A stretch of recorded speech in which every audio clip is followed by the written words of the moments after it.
Welcome back to the Chattervast podcast, and I am your host, Chad, and today with me I have my good friend Carson, who runs a YouTube channel. Say hello, Carson. Hello, everyone.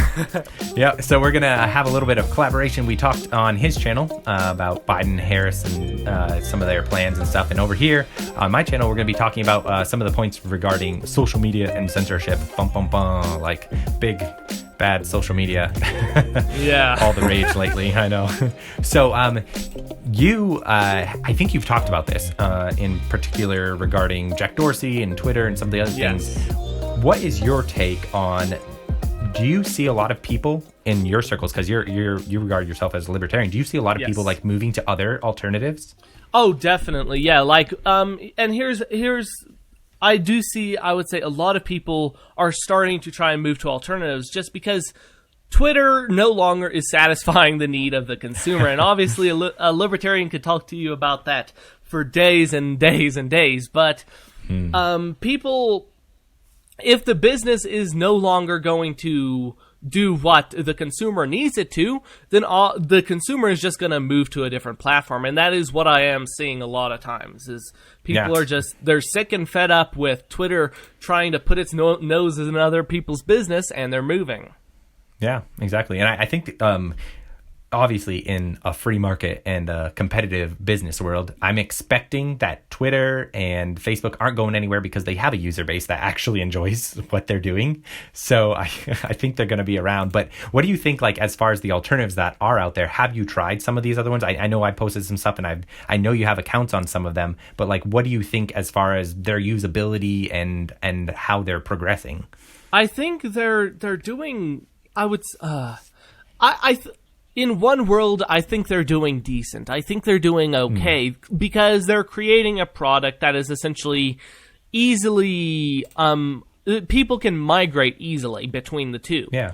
Because it's essentially a clone, but it's made for free speech, obviously. But I think, personally, I'm a bit, I would say, disappointed because I want to see something more, I want to see progression in the creation of these platforms. I don't want to see the same platform because quite frankly, I don't trust what laws the government might add in the future about social media or hate speech or stuff like that. And I want to see a way for these platforms to obviously be able to exist without government interference as much as possible. Yeah, exactly. And regarding like government laws and stuff like that, so Section 230, it's like the hot topic regarding news, social media, all that stuff. And first off, like, what is your take on, like, should they get rid of it or keep it? And going in that vein, we obviously know there are implications, because if you completely get rid of it, you have on Parler a free speech platform, but they already have to censor some things because you have to like filter out terrorists and pornography and bad things like that. You don't want just rampant on all your social media platforms. But what do you think about Section 230? Is it usable, or should we just scrap it or modify it? Now, just to make sure I know what we're talking about here, Section 230 is essentially the thing that says basically these platforms can kind of edit the speech and do what they want, right? I think to some degree, I guess it gives them some ability to do that. But what I understand, the core of it is supposed to protect them. If you're a newspaper and people send in articles or a platform, and you are not liable for what people say on it. Okay. And I really like Section 230, actually. Yeah. In general, because a lot of people, I'm in a Discord server where they put a daily question about this. But a lot of people are under the impression that we should remove that. But instead, I think we should just basically, I would say, give other businesses the fair the same rules as the social media businesses, because currently the only reason big tech seems to have an unfair advantage is because no other businesses really have that advantage, right? But if we to me, make it an even playing field, but with more freedom. And obviously, since it's their business, right, number one, they should be able to do what they need to on it, but number two, they shouldn't be responsible for what other people say on there, because then, like, think of how, I would say, horrible that could be potentially for this business. If they let one thing slip, they're looking at a court case, essentially, because of someone else's view, and that's not going to help with the business in general. Yeah, maybe the big ones could absorb some legal issues in the beginning, being liable for like whatever posts people post on there, and they have to create their filters and stuff. But it would definitely drive people out of the market, because you wouldn't be able to handle like some rogue agent finds the way, like a hacker, to post certain keywords or different things, and then suddenly your platform's liable, and now you get sued, and they're doing that intentionally. But I think some people have talked about modifying. So Section 230 like basically protects you as a platform from what your users say on it. But some people say that's going too far, because now the platforms are censoring, and in a way, it's not that they're just protected from what users are saying, but they're also like curating and shaping the narrative. And so in some ways, people view that as them actually deciding what content is on there or editing it, which wouldn't, I don't know. It's kind of sticky, and they want to add in provisions that say, like, once you start censoring and once you start adjusting things, now you're no longer the just platform. Now you're the editor, and you're deciding what is actually news and stuff. Do you think that would be a good way to go? With something like that? I would say from a libertarian viewpoint, not really.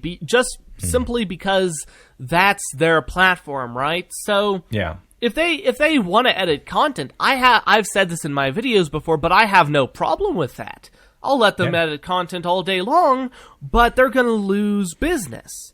And they are going to end up going bankrupt and becoming a fossil of their former self, right?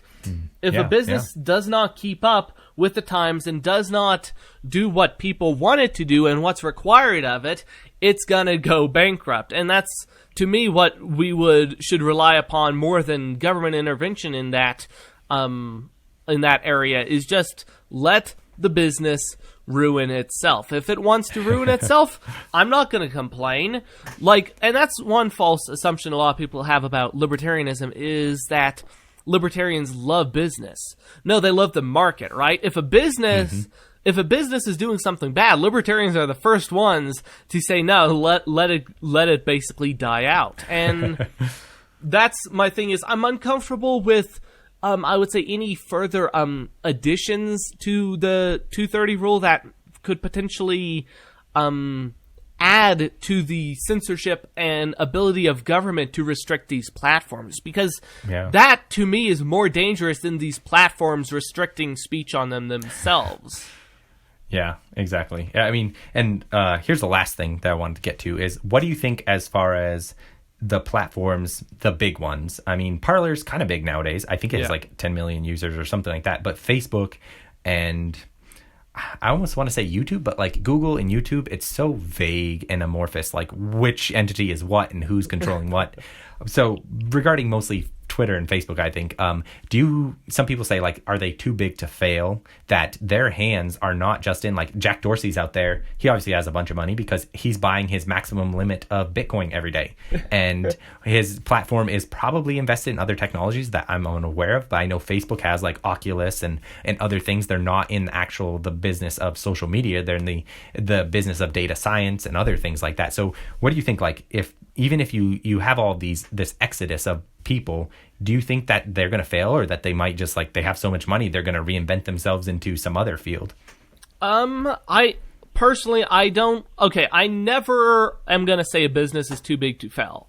Unless it has government bailing it out, like actively trying to, save it from its own inevitable downfall. Like General Motors or something like that. Exactly. That was actually the example I was going to bring up. Because they were massive. They were massive, and people were saying, "Oh, they're going to fail, or something."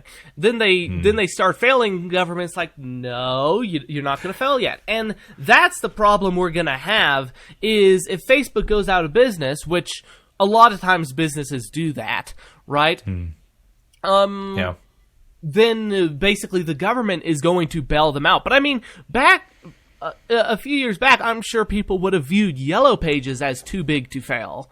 look at them now. They haven't, their business hasn't ended itself yet, but no one cares about them anymore. Like, it's not a relevant business to our new age. And even though I would estimate, and this is obviously just my guess, but I think within 20 years, we're going to see a new, basically, leader of social media platforms. Yeah. That would be I would say, estimate on that. Yeah, I mean, I think that makes sense because as technology changes, you have to have players keeping up with it. Obviously, the big ones, to some degree, are falling behind with some of these censorship policies, and their narrative of what they're trying to push or control is obviously being found out. People know things are a bit fishy, and I don't know. We'll have to see how they handle technology because, I mean, you have VR, AR, things that keep changing, and whether or not that becomes its own social media.